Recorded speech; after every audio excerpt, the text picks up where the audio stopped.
Thinner, the disturbing tale about a gypsy curse, in which after a road accident where heavily overweight lawyer Billy Halleck accidentally runs over and kills an old gypsy woman, the town's judge and chief of police all conspire to get Halleck off any charges, which sees him walk free.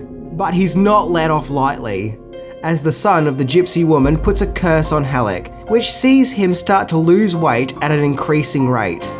At first, Halleck believes that he may have cancer, but once cancer is ruled out, he learns that both the chief of police and lawyer who helped get him off any charges have both suffered truly gruesome fates, as they too were put under a gypsy curse. Halleck teams up with client/mobster Richie as he races against time to track down the gypsy tribe in order to have the curse lifted, while avoiding his wife and doctor, whom are having an affair, or are they, and are conspiring to have him committed to a health facility.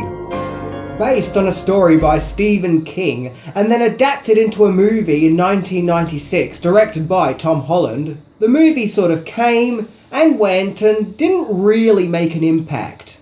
But both the book and film have gathered a fan following in recent years. So to celebrate this unique horror story by the master of horror himself, we are going to look into 10 amazing facts about Thinner. So with that, let's check it out.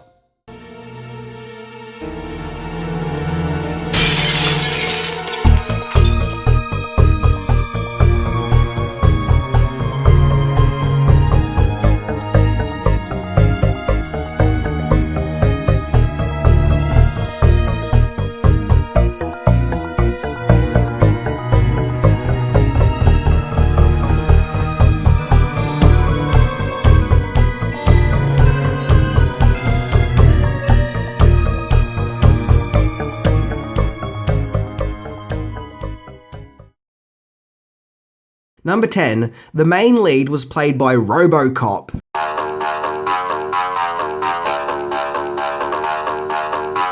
In order to convincingly pull off the character, whom is both very heavily overweight and grotesquely underweight, the crew had to look for a strong actor with a slender build, whom was able to perform under heavy makeup. The actor they went with was Robert John Burke, whom had previously played crime-fighting cop RoboCop in RoboCop 3. And I'm guessing being under all that heavy makeup definitely would have helped Burke to then go on to wear the heavy makeup for his overweight appearance in Thinner. And he apparently lost 20 pounds to gear himself up for the role. So yes, you heard correctly, RoboCop himself had a gypsy curse put on himself. That would make one hell of an interesting RoboCop movie. Number 9. The movie was a double feature with an unlikely movie.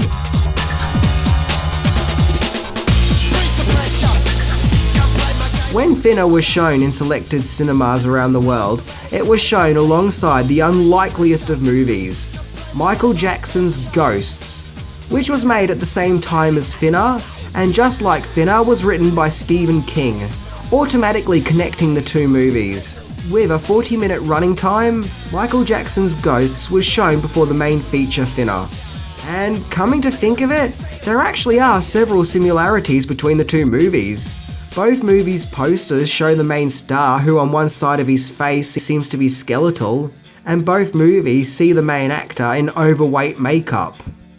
So yeah, maybe Thinner is to Ghosts what American Werewolf in London is to Thriller.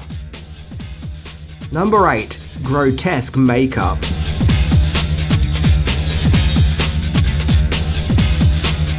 During the process of Billy Halleck's weight drop, we see him plummet to a disturbing low weight, where he appears weak and tired and looks like death. However, originally the design of Halleck's weight loss was going to be much more horrific, with the character displaying flesh literally dangling off his jaw and cheekbones, which definitely would have made the movie even more of an intense experience.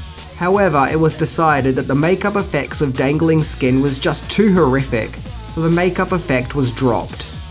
If the movie ever gets remade, I sure as hell hope they bring back the concept of Halleck's having saggy flesh hanging off his face, as that would be horrifically awesome. Number 7. The movie's 6-year production hiatus.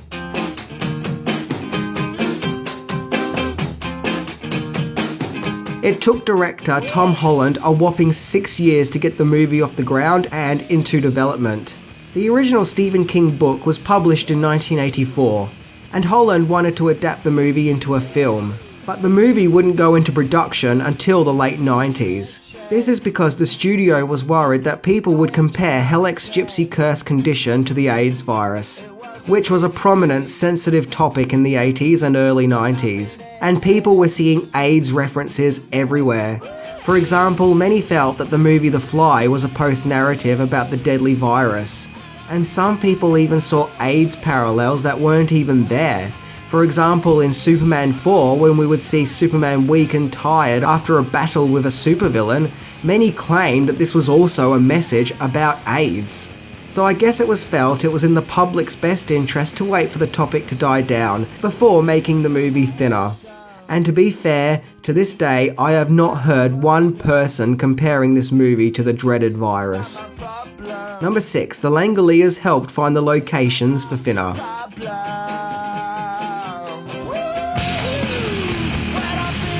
Before Thinner went into production, director Tom Holland also directed the Stephen King's Langoliers miniseries, which would see aeroplane attendants land on an abandoned airport, where they learn they are out of sync in time, and have horrible little CGI balls with teeth known as the Langoliers coming after them to eat them. So why am I bringing up the Langoliers?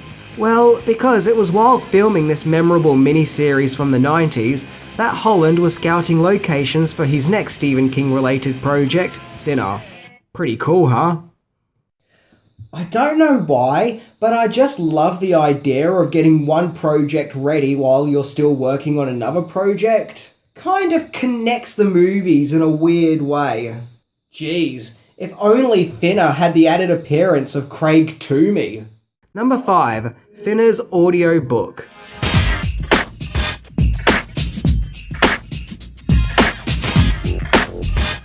In the movie Thinner, we see ruthless mobster Richie Ginolini, who comes to the aid of Halleck and helps him battle the gypsies, and even uses some of his tough mobster tactics to help get the gypsy curse lifted from his friend.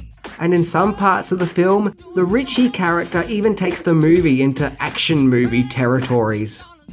Well, the part was played with smooth, ruthless grace by actor Joe Mantegna, who would also incidentally narrate the Thinner audio book. Because who else would know the story of Thinner better than the guy who played the part of a mobster who puts a jar of acid on someone's head? I mean, come on, that's just a given. Number 4. Dino De Laurentiis also wanted to make the movie.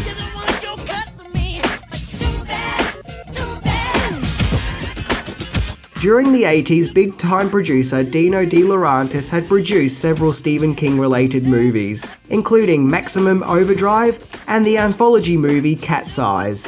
And Dino De Laurentiis himself was eyeing up the possibility of producing Thinner into a movie, and in fact wanted Evil Dead director Sam Raimi to direct it, which, let's be honest, would have been awesome. But the production team that Laurentiis wanted to work on Thinner were all busy making Evil Dead 2 at the time, which was also being produced by De Laurentiis. So instead of putting Thinner into production, all the time and effort went into making Evil Dead 2 instead. Number 3. Test audience reactions.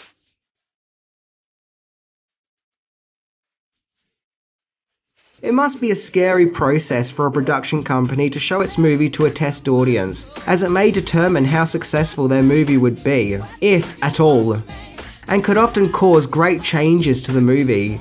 And sometimes we learn that some of our most loved movies got bashed by test audiences, with the directors thankfully sticking to their guns and not making any changes.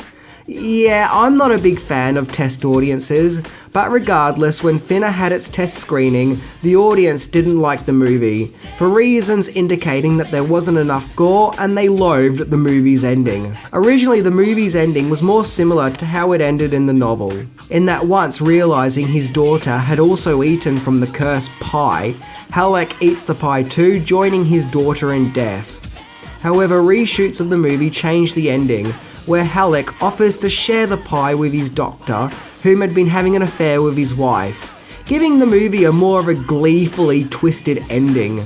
So this, in effect, caused the movie to go through reshoots. which actually pushed back the movie's release date from May 1996 to October. Look, I just think that a test audience shouldn't be what determines if a movie is good or not.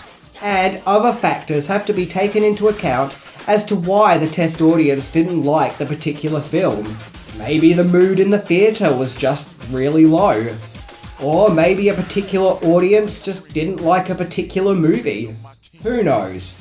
That said though, Thinner definitely benefits from having more gore. Number 2, location change.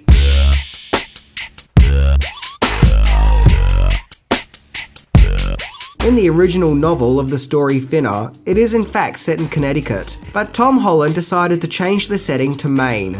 Oh, thank God, because Lord knows, hardly any of Stephen King's stories are set in Maine.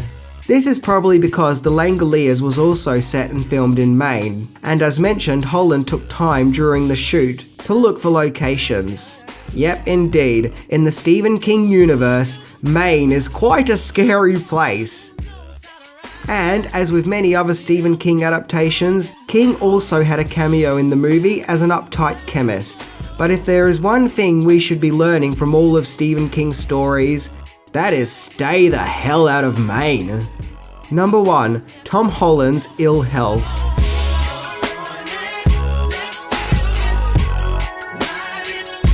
While filming Thinner, director Tom Holland came down with a condition called Bell's palsy, which caused Holland to have half his face paralysed. The success rate of treating the virus depends on how quick medical attention is sought, and Holland was ordered by his producers to keep working when he started to come down with the illness, which in effect would cause Tom Holland's face to be partially paralysed for a year, which is probably the worst thing to happen to a director work-wise, as it no doubt would have affected his ability to communicate, and thus this sad turn of events would cause Holland to be out of Hollywood for 10 years. Now don't get me wrong, I enjoy Thinner and all, but I just think it's a shame that while making it, its director's health was affected so badly. Well guys, that was my down-to-the-bone look into Thinner. I hope you all enjoyed it and now have some insight into this strange movie and story. Although I admit the movie isn't perfect, and has moments where the acting and dialogue aren't really the best, I still get a lot of enjoyment out of this movie. Anyway, I'm Minty, and seriously peoples, watch the roads when you're driving. Because if by chance you run over a gypsy, then you're screwed. See ya.